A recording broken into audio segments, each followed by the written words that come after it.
Well, Alex, has there been any research or what you can share with us in regards to our cell phones and the brain activity? Or because I've been told over and over that too much time on a cell phone, because a cell phone teaches you to scroll. It doesn't keep you focused on one item, but your brain is Mm. actively all the time. Yeah, So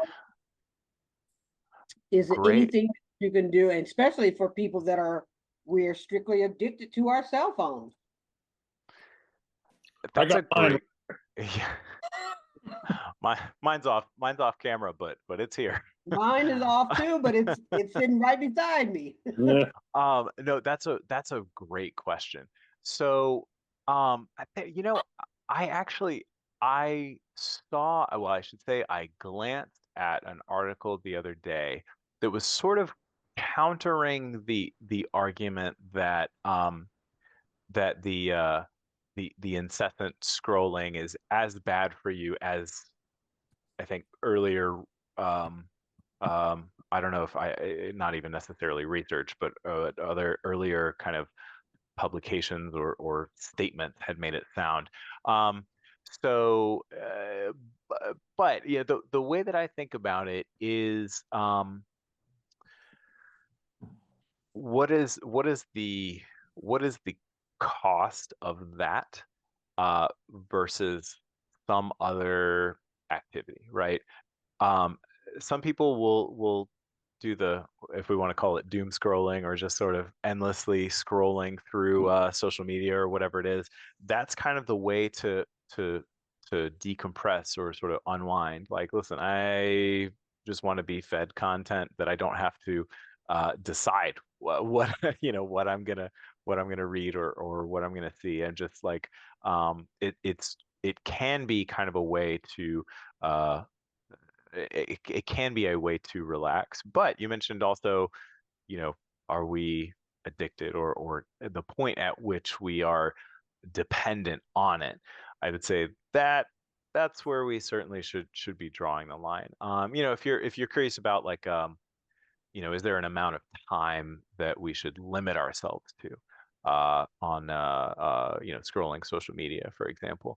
Um, yeah, I don't think that there's a specific answer, and I'm not aware of any research to suggest that there's sort of a cutoff, right?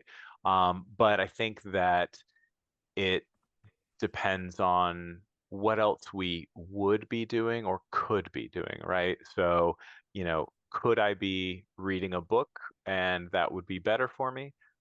Maybe. Would it be that much better? I don't know. That research might not exist yet. Mm. Um, Let's but do it. could I be having a face-to-face conversation, or could I be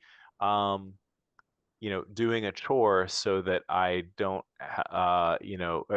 could I be using this time to prep a meal so that I don't end up needlessly purchasing one, or eating out later.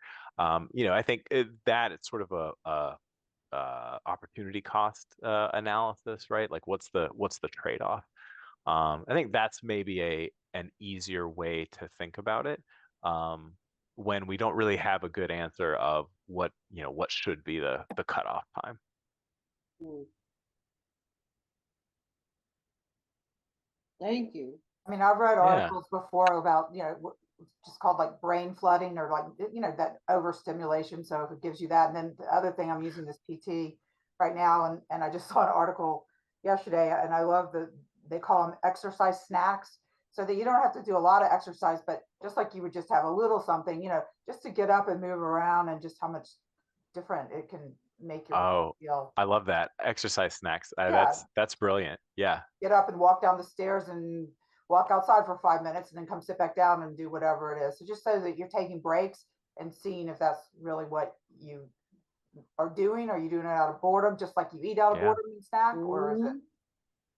Yeah. I like that term. I just thought it's stuck with me, and so I figured if it stuck with me, it was a good analogy. And Yeah. That's great.